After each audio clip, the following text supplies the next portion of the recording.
Welcome everyone. On behalf of the Regional Early Action Planning Grants team here at HCD, thank you all for joining us today.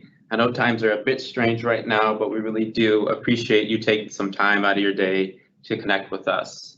Our team is within the Land Use and Planning Unit, so you might hear from some familiar voices if you apply for the advance allocation or if you applied for the SB2 planning grants. My name is Jose Ayala, and I'll be kicking off our first REAP NOFA workshop of the year.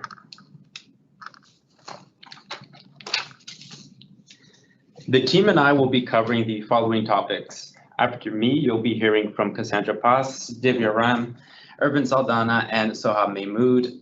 Program managers Nur Kausar and Paul McDougall are also on the line to assist with any questions that you may have. Feel free to ask your questions or make comments using the chat box feature. We will have all participants muted through the entirety of this presentation to avoid background noise, but we will stop periodically to answer questions. We thank you for your patience with this setup and welcome any feedback for future presentations. And just really quick before we continue on, these slides will be posted to our website after the webinar. So let's go ahead and kick it off with some background on the state housing needs and the role that REAP and all of you play in meeting those needs.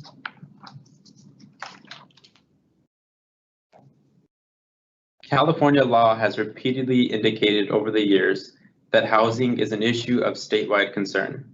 The California Government Code states, the availability of housing is of vital statewide importance, and the early attainment of decent housing and a suitable living environment for every Californian, including farm workers, is a priority of the highest order. HCD works with local and regional governments to assess housing need and plan for that need in a way that does not constrain housing production.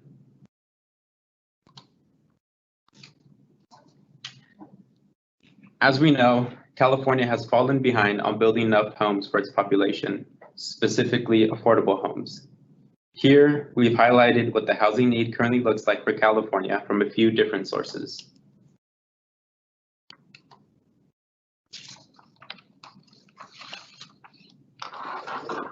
Let's take a look at what's happened over the last couple of years to address the housing shortfall.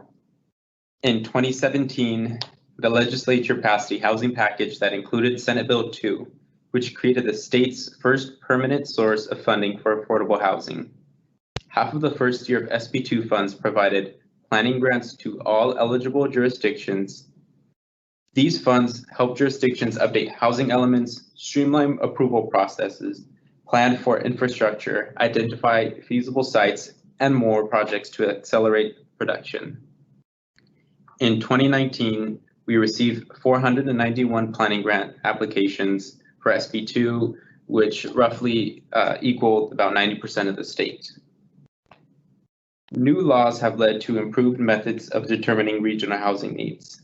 This also means regions and local governments must increase their housing planning and accelerate production. To help fund these updates and meet the need, the 2019 Budget Act includes $250 million in early action planning grants. HCD released the NOFAs for both the Local Early Action Planning Grants, or LEAP, and the Regional Early Action Planning Grants, or REAP, in February. LEAP, like the SB2 planning grants, helps local governments plan for accelerated housing production. REAP is limited to regional governments and certain counties and regional entities. Why this focus on regional housing planning? We know that how one jurisdiction plans to accommodate its residents and new jobs by providing adequate housing to its workers, seniors, and families affects surrounding jurisdictions. Planning at a regional level can help all of us meet our shared goal of a strong economy with healthy and vibrant communities. One thing we won't focus heavily on today, but to keep in mind, is that the legislature and governor also called for a new pro-housing program. Pro-housing incentivizes local jurisdictions to accelerate housing production by awarding additional points on HCD and other development funding applications. We are currently working on emergency regulations and should have them finalized in the summer of 2020.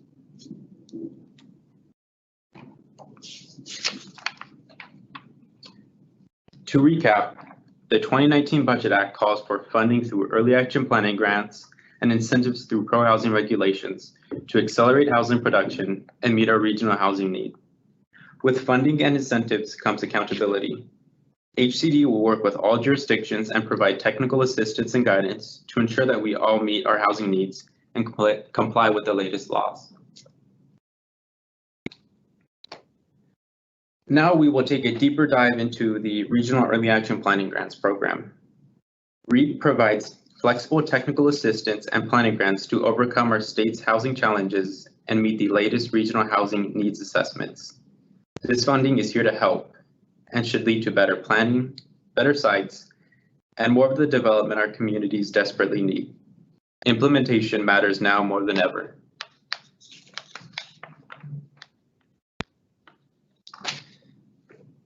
The purpose of REAP. To recap, REAP provides one-time funding in the form of planning grants to councils of governments, multi-agency working groups, and certain counties to prepare, adopt, and implement planning documents and process improvements that accelerate housing production and help local governments facilitate compliance in implementing the sixth cycle of the Regional Housing Needs Assessment.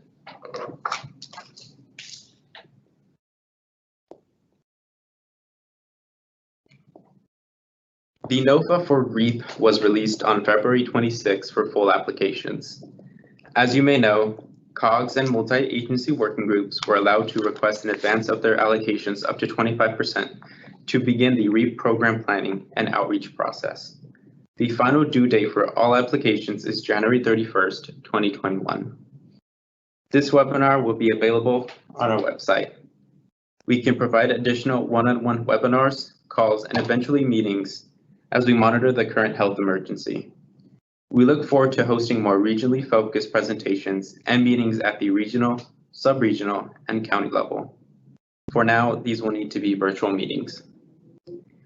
HCD has provided technical assistance since REAP was announced, and in collaboration with an incoming technical assistance provider, we will continue to do so through December 2023. More information on this will be later in our presentations.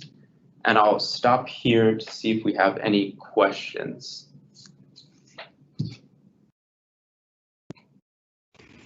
No questions.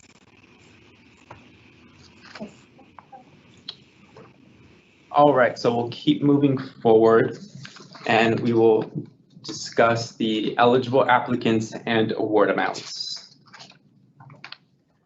So we will have a breakout of the award amounts by council of governments, regional entities, and counties. So the maximum award for your jurisdiction is based on population estimates posted as of January 1st, 2019 from the Department of Finance's website. You can also find the list of eligible applicants and award amounts on the REAP funding webpage.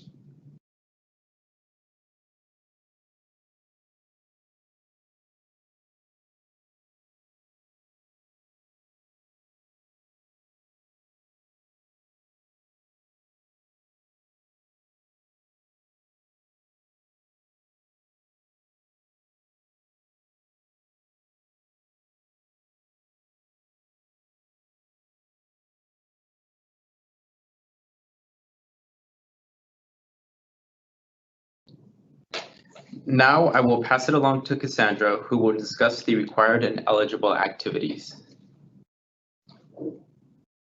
Alrighty, thanks, Jose. So now we'll go ahead and dive into the required and eligible activities. Please note that we are currently working on a list of best practices for the eligible activities that will soon be available on our REAP funding webpage.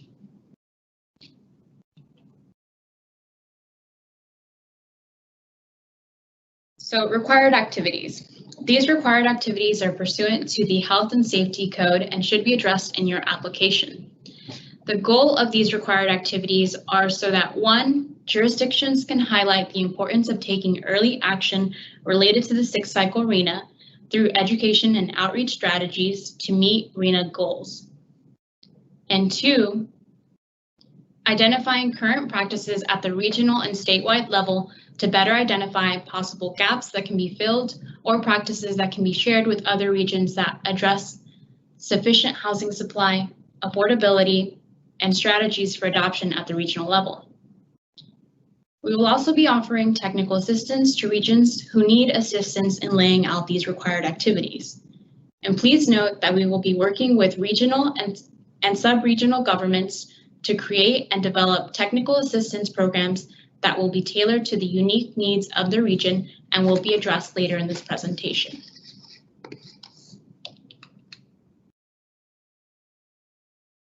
So, the first eligible activity is to develop an improved methodology for the distribution of the 6-cycle RENA to further the objectives outlined in statute. Examples could include, but are not limited to, equitable housing supply and choices, infill and environmental resources, job housing partnerships, and incorporating topics such as affirmatively furthering fair housing. Here we have a list of best practices for eligible activity number 1.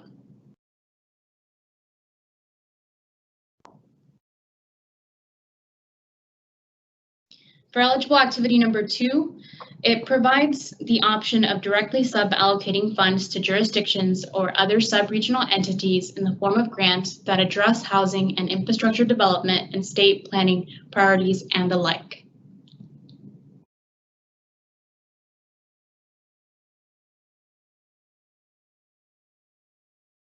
Eligible activity number 3 provides jurisdictions and other local agencies with various types of technical assistance that ultimately leads to accelerating housing production.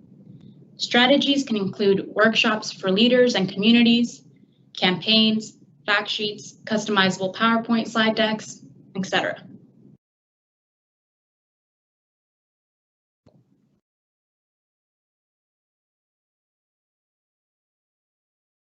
Eligible activity number 4 addresses the costs that are associated with administering proposed activities and administrative tasks. There is a 5% maximum for administrative costs, but please note that staff and overhead costs that are directly related to carrying out the eligible activities are activity costs and not administrative costs.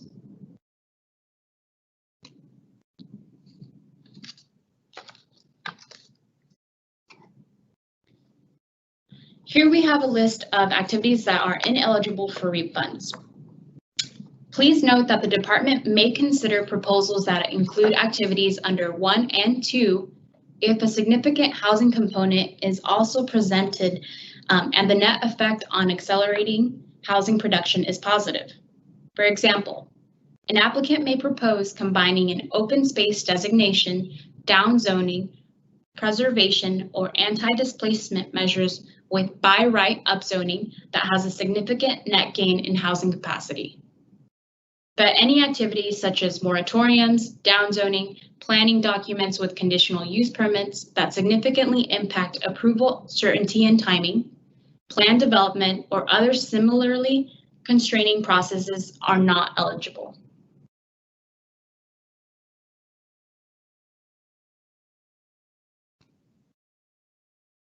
Now for eligible uses. Grant funds may be used to cover the cost of temporary staffing or consultant needs associated with the eligible activities. They can also be used for the cost of preparing and adopting the proposed eligible activities. A jurisdiction that receives funds under REAP may use a subcontractor. The subcontract will still need to comply with all the requirements of the program. The subcontract shall not relieve the jurisdiction of its responsibilities under the program. Eligible expenditures may be incurred and expended for activities, but will be subject to the terms and conditions of the standard agreement. Approved and eligible costs incurred for work after October 1st, 2019, pursuant to the Health and Safety Code, and continued past the date of the standard agreement and completing during the grant term will be reimbursable. So now we'll go ahead and move to any questions that we may have. So There are no questions at this time. Thank you. So now we'll go ahead and talk about the application process. Thank you, Cassandra. This is Divya Ram. And now we'll go into the application forms and process. The application timeline includes the draft, includes that we emailed a draft application that was sent via email to applicants yesterday. The final application will be available shortly and it is under ADA review. When we receive your application, the department will then complete a preliminary review within 30 days of receiving it. Within those 30 days, you will get contacted if you need any additional information to support your application and get it to a point where it can be approved. We will then target to issue award letters within 60 days of receiving your application. Afterwards, we will then work on executing a standard agreement within 60 days of issuing an award letter. REAP application. The application is due on January 31st, 2021, but we highly encourage you to submit as early as possible. You can also find the application when it is available on the REAP funding webpage on HCD's website under Grants and Funding. The application package includes a completed and signed application, a fully executed resolution that includes a vote count, an approving officer, and a testing officer who is not the approving officer or the authorized signer. All resolutions must go through the department's internal legal review and get approved. For that reason, we have provided a template that applicants should be using.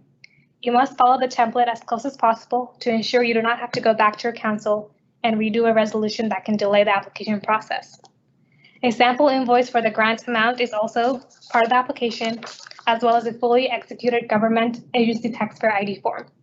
We would like to note that we have sample templates available for the resolution and the sample invoice on our REAP funding webpage, as well as the download available for the government agency taxpayer ID form.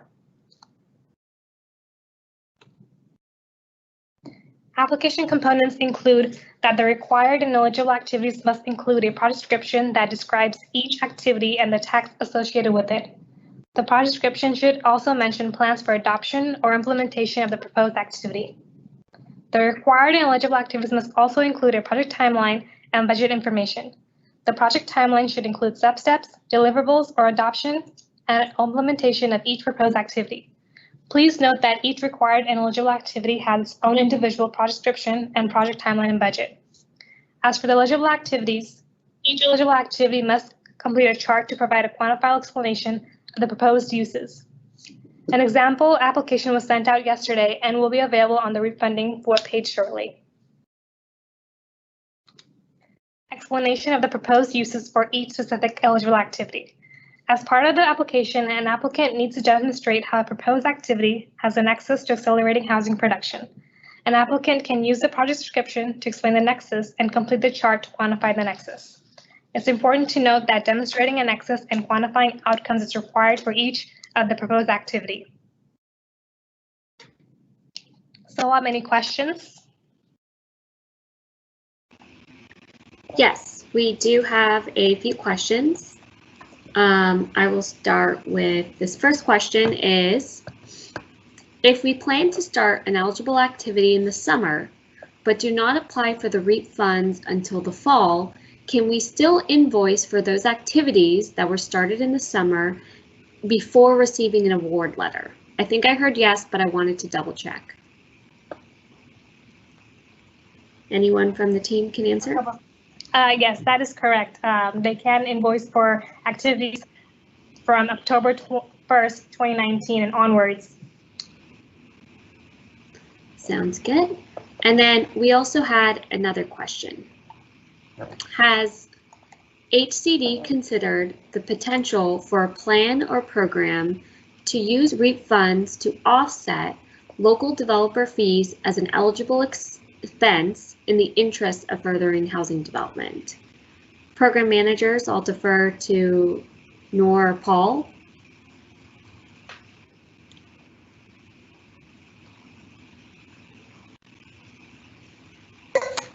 So far we have not included that as an eligible use, but I can talk to Robert offline about that. Sounds good. And we'll conclude the question section. Thank you, Sohab. Now we'll pass it on to Irvin Saldana for reporting. Hi, this is Irvin Saldana, and I will be giving you a brief overview on our reporting process. So we have annual reports. One of the reporting requirements defined by statute is to submit an annual report to our department by April 1st, a year upon receipt of grant funds. From this point on, a report is to be submitted annually until the funds have been fully expended. This annual report should include the status of the proposed uses that were approved, the impact on housing within the region or jurisdiction categorized by the eligible uses specified in your application, and a summary of building permits, certificates of occupancy, or other completed entitlements issued by the jurisdiction. Please note that the department may request additional information as needed to meet other applicable reporting requirements.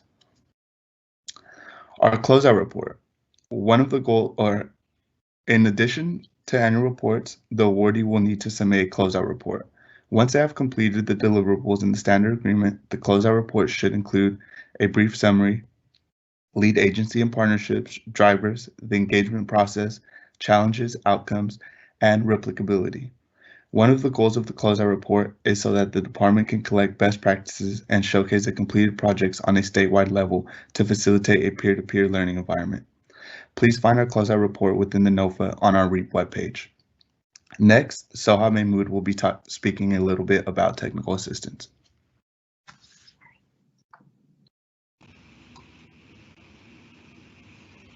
Thank you, Irvin. So my name is Soha Mahmood. I'm part of the Technical Assistance Program with HCD. So paired with the 2019 and 2020 Budget Act, where we got REAP and LEAP, as well as the 2017 Housing Package, where many of you are probably familiar, we got the SB2 planning grants. We also got funding for a state technical assistance program that helps all cities and counties accelerate housing production. So from the SB2 TA program, as many of you might be familiar with, we provided direct assistance to over 300 local governments in applying for and accessing SB2 grants. Now, through that same TA program, we will be moving on to ongoing assistance. So this will be beyond the direct assistance that we applied to we supplied to applicants, and now we will be providing ongoing assistance that will be regionally tailored to each region in California.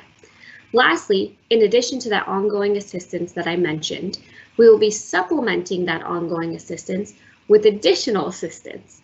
We, as many of you are familiar, the department put out an RFP last month for procuring more consulting services to provide that ongoing TA. The department is in the process of onboarding a TA consultant, and we hope to have additional TA available in the coming months. So the way that our TA program will work is it will start by creating a regional TA plan for every region, or in some areas, for example, SCAG, a sub-region and a county that will be tailored to your regional or sub-regional needs. The regional TA plan we hope to identify different type of resources that will help you with accelerating housing production. These resources will be identified by the region or the sub-region themselves, so they can have a say in what exactly they need to help them accelerate housing production for the coming years. These regional TA plans can include things like workshops, such as public engagement workshops, campaigns and education, training on specific topic areas. It could also include web-based tools such as CEQA mapping tools and ADU mapping tools, consulting benches, sample scopes of work, and it could also include customized toolkits, such as toolkits on ADUs, objective design standards, rezoning, sites inventory, housing elements, and much more. For many of you who know, many of you who are familiar with the TA program, there is an exhaustive list of tools and resources HCD can customize to your region to help you address your regional needs for housing. Next slide, please. Also, additional technical assistance that will be coming through HCD include application assistance on REAP, best practices for REAP, a new sites inventory guidebook, more guidance on affirmatively furthering fair housing, which will be most relevant to the 6-cycle housing elements, updated housing element building blocks guide, an ADU TA booklet, and any other tools that are identified through your regional TA plan. Next slide, please.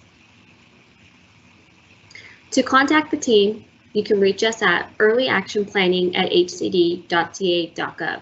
There you can contact the REAP team and also the LEAP team. Or if you have direct questions about REAP, you can contact your REAP regional liaison. Next slide, please. For your REAP contact info, this is a list of all your regional liaisons and the REAP team, or you can contact me directly on the TA that was mentioned at sohab.mimood@hcd.ca.gov. Next slide, please. So now we will move into the Q&A session. So I will go ahead and let's get started with the first one. If my county was not shown on the list of eligible areas, is it too late for us to apply? I can also help by rephrasing the question by saying, if the counties were not listed, are they eligible to apply? I'll defer to the team to answer. Hi, so the way that the REAP funding works is if the county is not covered by a council of government, then they would be able to directly receive the funding. However, if you did not see your county on that county's list, that would mean that your county is either in one of the multi-agency working groups, so we had the Central Coast and San Joaquin working groups, or you are covered by a COG. So I think to best answer the question is if you didn't see your slide there, your county falls under one of the council of governments or under one of the multi-agency working groups. Okay, thank you, Jose. So the next question I can go ahead and take. The question is, when do we create this regional TA plan? So right now we are working on an outreach strategy to reach every region or subregion, or in some cases counties, to start working with all of the jurisdictions within that region to scope out this TA plan. So depending on what region you are, we may have already reached you, or we're in the process of reaching you.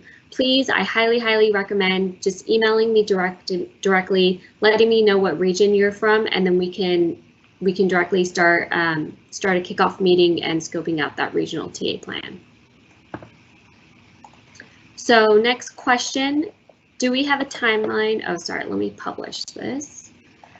Do we have a timeline for regional TA scoping meetings? Yes, we are anxiously moving forward with these meetings, either via Zoom or Microsoft Teams or just conference calls. We would like to get all the scoping meetings done within the next 2 months. So us at HCD and our TA team, also known as PlaceWorks, is aggressively moving forward with scheduling these meetings and starting to scope out these TA plans. Again, if you're a region and you feel like you haven't heard from your TA team yet, or me or Paul McDougall directly, absolutely feel free to email us and then we can schedule that meeting. So it looks like for the most part, that's all the questions we have on the Q&A chat box.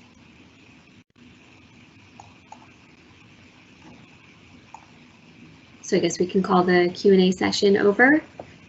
So Hub, I think I see one more question here on reporting permits on April 1st as the same date as the APRs.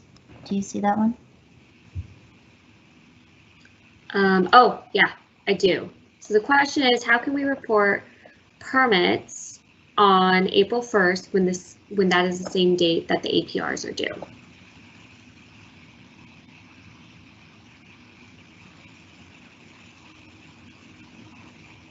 So if none of the team members have a response, I will forward this question to our APR team and I will have them directly reach out to this person, even though they're anonymous, but I can get the contact info and have the APR team directly reach out to you with an answer. So another question that's come up, has HCD determined that funding beyond the initial 25% application is reimbursable only, or will it also be provided upfront?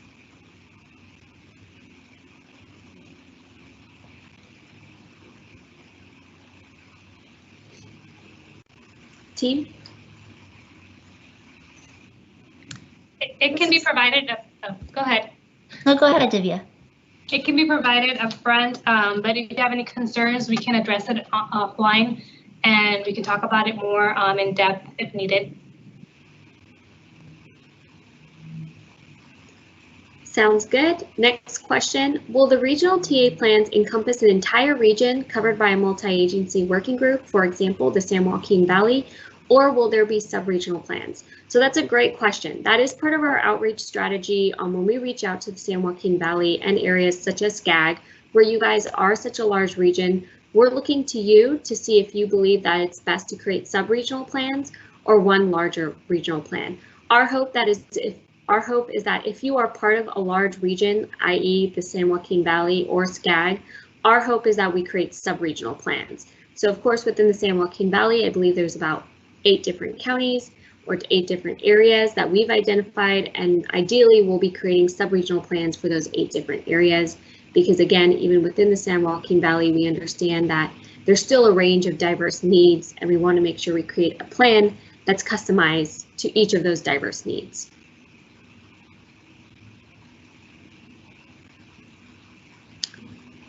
Okay, next question. I heard that 5% can be used as administrative head, but staff time can be used as an activity. Is there a percentage for that? Is there a percentage for the overhead? So let me try to rephrase this question. I heard that 5% could be used as administrative overhead, but staff time can be used as an activity. Is there a percentage for that overhead? Team, I'll defer to you.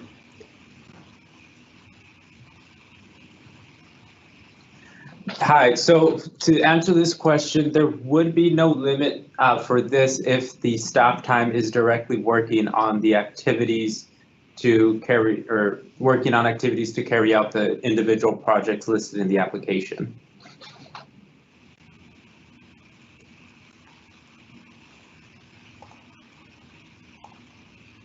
Okay. I'll leave maybe another minute for questions. Okay, we have another one. Thanks. Why aren't the questions appearing in the featured column? Are they appearing now?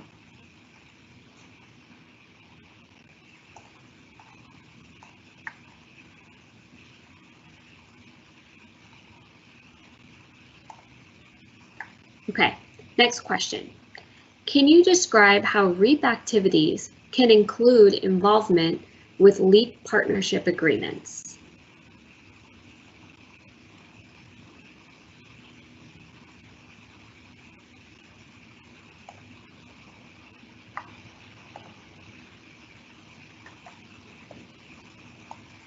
Team, do you want me to answer, or is anyone going to answer? So one way you can look at connecting the REAP and the LEAP applications is through the sub-allocation, but each applicant and application projects can be different. So we could talk about that offline in more depth and see where there can be possible. But overall, the purpose of the program is for a regional collaboration. So we'll be diving into that in the application. Great. Couple more questions. Let me publish them so everyone can see it, or I'll read it and then I can publish it. Will the HCD guidance, i.e. best practices, roll out after the regional TA meetings are complete, or can we expect any of these documents and the building blocks to roll out post-completion of the TA regional meetings? So my assumption is that you're talking about some of the building blocks that we talked about, housing element building blocks that are going to be updated, as well as the best practices for REAP. So there are some things we're doing at the statewide level, regardless of the regional TA meetings, and those will include the building blocks. Those will include the REAP best practices, the sites inventory guidebook, the more guidance on affirmatively furthering fair housing. That is kind of our internal HCD timeline. We hope to have some of that information updated within the next 1 to 3 months. It kind of varies on the topic. I will defer to the REAP team on when they will have best practices ready. But as far as, updating the building blocks and the guidance for affirmatively furthering fair housing and a lot of the work around the housing elements that you're asking about, we hope to have some of that guidance and some of that work out within 1 to 3 months. REAP team, I'll let you answer about when you guys might have the best practices available. The best practices document for the REAP will be available in the next few weeks, maybe about 2 to 3 weeks, if not no longer than a month.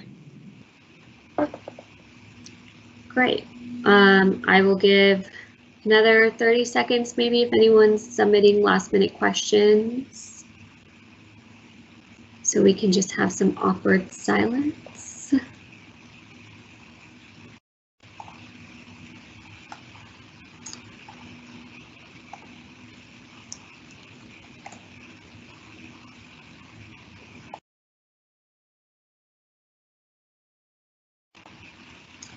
Okay, so I think, so we don't have any more questions, so it's safe to assume that nobody's submitting them.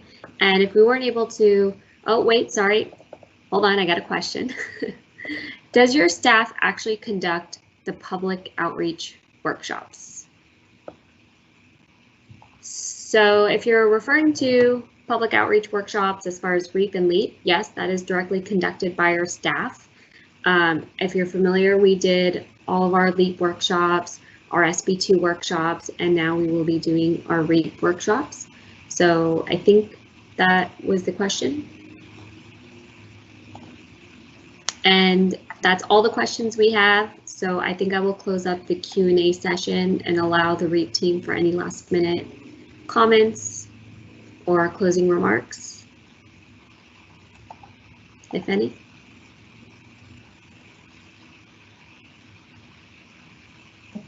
All right, that looks like that concludes the REAP NOFA webinar. We appreciate and thank you all for joining us. And if you have any questions, you can go ahead and contact our REAP team on our via email. So we look forward to talking to you further. Thank you, everyone. Thank you.